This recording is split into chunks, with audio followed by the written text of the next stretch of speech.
Mister India കോമ്പറ്റീഷനിലെ റണ്ണറപ്പായ ശ്രീമാൻ ഷിബു. അദ്ദേഹമാണ് ഇവിടെ ഇങ്ങനെ ഒരു ജിംനേഷ്യം ആരംഭിക്കുന്നത്. അദ്ദേഹത്തെ ഈ ചടങ്ങിലേക്ക് ഹാർദവമായി സ്വാഗതം ചെയ്തു. ഒപ്പം തന്നെ നമ്മുടെ നാടിൻ്റെ അഭിമാനവും ഞങ്ങൾ ചെന്ന് വിളിച്ചപ്പോൾ തന്നെ വേറെ ഒരു പണിയുമില്ല, വരാം എന്ന് തുറന്ന് സമ്മതിച്ച പ്രിയങ്കരനായ MLA ശ്രീമാൻ കലേഷിനെ ഈ യോഗത്തിലേക്ക് സ്വാഗതം ചെയ്യും. ഇനി ഞാൻ സ്വാഗതം ചെയ്യുന്നത് ഏതു പാതിരാത്രി ചെന്ന് എന്താവശ്യം പറഞ്ഞാൽ ഒരു മടിയും കൂടാതെ സാധിച്ചു തരുന്ന ഒരു വനിത. ഏത് വർഷം മിസ്റ്റർ ഇന്ത്യ ആയത്? 2002. അന്നോട്ട് ഇങ്ങനെ തന്നെ? അതെ. ഒരു മുണ്ടെടുക്കുന്നതിനെ പറ്റി ഇല്ല. 9ാം വാർഡ് മെമ്പർ, ഈ നാടിന്റെ പൊതുസ്വത്ത് മായാ ബേബിയെ സ്വീകരിക്കുന്നതിന് വേണ്ടി ആലുവ ജിൻഡോയെ ഞാൻ ക്ഷണിച്ചോളൂ. ആലുവയുടെ അർണോൾഡ് എന്നറിയപ്പെടുന്ന ജിൻഡോ പുഞ്ചിരി ആർട്സ് ആൻഡ് സ്പോർട്സ് ക്ലബ്ബ് സംഘടിപ്പിച്ച നാടോടി നൃത്ത മത്സരത്തിൽ A ഗ്രേഡ് വാങ്ങിച്ച ഒരു കലാകാരൻ കൂടിയാണ്. നന്നായി വരും. 2 വാക്ക് സംസാരിക്കുന്നതിനായി നമ്മുടെ പ്രിയങ്കരനായ MLA ക്ഷണിച്ചോളൂ.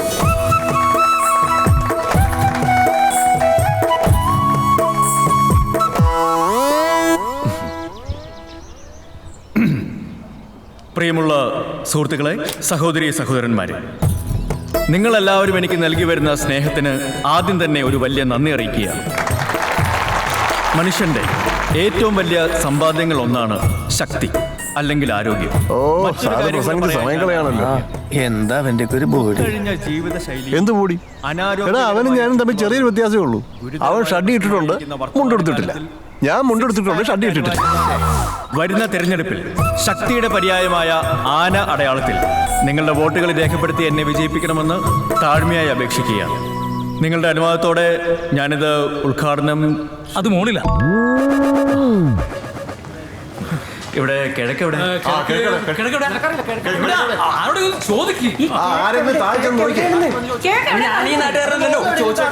അല്ല, എന്തിനാ കിഴക്കി ചോദിച്ചത്? അത് ഈ വിളക്കിന്റെ തിരി കത്തിക്കാൻ. അയ്യോ, തിരി കത്തിച്ചിട്ടല്ല ഉദ്ഘാടനം. പിന്നെ ദാ സാധനം കണ്ടോ? അതിങ്ങനെ മാറോട് വലിച്ചു പിടിച്ച് ഉദ്ഘാടനം ചെയ്യണം. സിമ്പിൾ ആയിട്ട് മാറോട് അടുപ്പിച്ചാൽ മതി. അങ്ങനെ അങ്ങനെ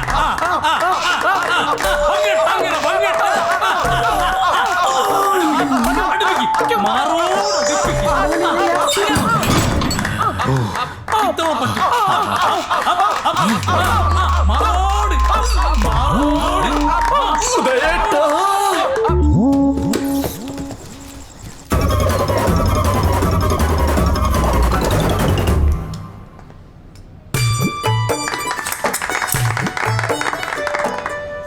MLA സാറിന് ഞങ്ങളുടെ വക ഒരു ചെറിയ സ്നേഹോപഹാരം. ആയിക്കോട്ടെ, വാങ്ങിച്ചോളൂ. നിങ്ങളിത് വാങ്ങിക്കണമെന്ന് എനിക്ക് ഒരു നിർബന്ധവും ഇല്ല. വാങ്ങിക്കുകയാണെ ഞാൻ പറയുന്ന പൈസ തരണം. ചേച്ചി, ഒരു ബിസിനസ് ആവുമ്പോ ബിസിനസ് ഒന്നും എന്നെ പഠിപ്പിക്കണ്ട. ഒരു 1.5 ഈ കച്ചവടം നടക്കത്തില്ല. പലരും വന്ന് കണ്ട് വില പറഞ്ഞതാ. എല്ലാത്തിനും ഒരു മോഹവിലയുണ്ടല്ലോ. ഫൈനൽ വില 1.60. ഇത് ഓക്കെ ആണെങ്കിൽ പറ. ചേച്ചി ഒന്നും കൂടി ഒന്ന് ആലോചിച്ചിട്ട്. നടക്കുന്നെങ്കിൽ ഈ കച്ചവടം നടക്കട്ടെ എന്ന് കരുതിയ. നിങ്ങൾക്കിത് കൂടുതൽ ലാഭത്തിന് മറിച്ച് വിൽക്കാനല്ലേ? വക്ക് പൊട്ടിയ ബീറിന്റെ കുപ്പിക്ക് 1.5 രൂപയിൽ കൂടുതൽ തരാൻ പറ്റില്ല. സ്ഥിരം വന്നോണ്ടിരുന്ന തമിഴനെ 1 രൂപ 80 പൈസ വെച്ച് തന്നോണ്ടിരുന്നതാ. ഒരു ദിവസം ഒരു കാര്യവും ഇല്ലാതെ വെറും 25 പൈസയ്ക്ക് വേണ്ടി എന്നോട് കിടന്ന് തർക്കിച്ചു. ഇനിയാണ് നീ ശ്രദ്ധിക്കേണ്ടത്. അയ്യോ, ചാക്ക് കെട്ടെടുത്ത് തലയെ വെച്ച് റോഡ് ക്രോസ് ചെയ്തതാ പാവം. ഒരു ടിപ്പർ ലോറി. അയ്യോ, അതിമോഹത്തിന്റെ. ഇനി നീ ഒരു വില പറ. 1.5 തന്നെ. എന്നാ കുപ്പി എടുത്ത് അങ്ങോട്ട് മാറ്റി വെക്ക്. പത്രത്തിന് എന്ത് തരുമെന്ന് പറ. നോക്കട്ടെ.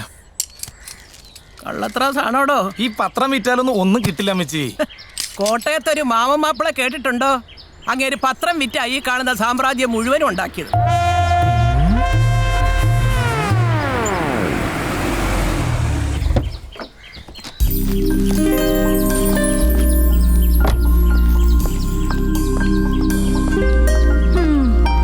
ചുരിദാർ ഷേപ്പ് ചെയ്യാൻ കൊടുത്തിട്ട് ആഴ്ച 3 ആയി. ഇന്ന് അവിടെ ചെന്നിട്ടും അവൾ അതിൽ തൊട്ടിട്ടില്ല. ഞാൻ പിന്നെ അവിടെ നിന്ന് തയ്പ്പിച്ചങ്ങ് വാങ്ങിച്ചു. എത്ര അളവിനുള്ളത് കിട്ടിയാലും പിന്നെ ഷേപ്പ് ചെയ്തെങ്കിലല്ലേ നിനക്ക് തൃപ്തിയാകൂ. അത് ശരിയാ, ഷേപ്പ് ചെയ്യണം, എന്നാലേ കാണാൻ ഒരു സുഖം ഉണ്ടാവുള്ളൂ. അമ്പിച്ചിക്ക് ഇതൊന്നും അറിയാഞ്ഞിട്ടാ. ചേച്ചിയുടെ പേരെന്താ? ചിത്ര. പാടുവോ? ഇല്ല. അതായത് ചേച്ചി പോലെ മെലിഞ്ഞ് ഉയരുള്ളവർക്ക് ബോഡി ഫിറ്റ് ചുരിദാറാണ് മാച്ച്. സാരി ആണെങ്കിൽ കിടക്കും. അങ്ങനെയാണെങ്കിൽ ഇതെല്ലാം കൂടി ഒരു 30 രൂപയ്ക്ക് എടുത്തോട്ടെ. 35 കൊടുത്തേക്കമ്മേ. ഏയ്, എന്താടോ ഇത്?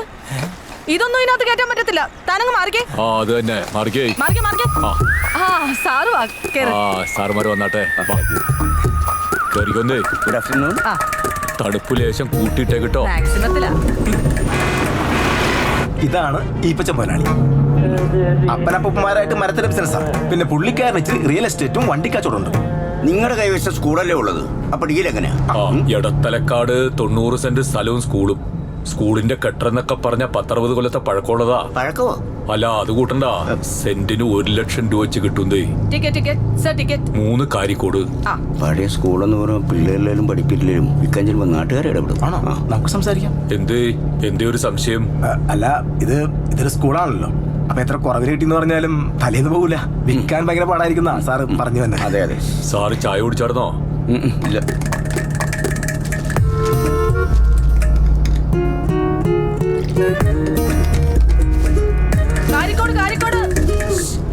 കാരിക്കോട് 3 പെരുവാ.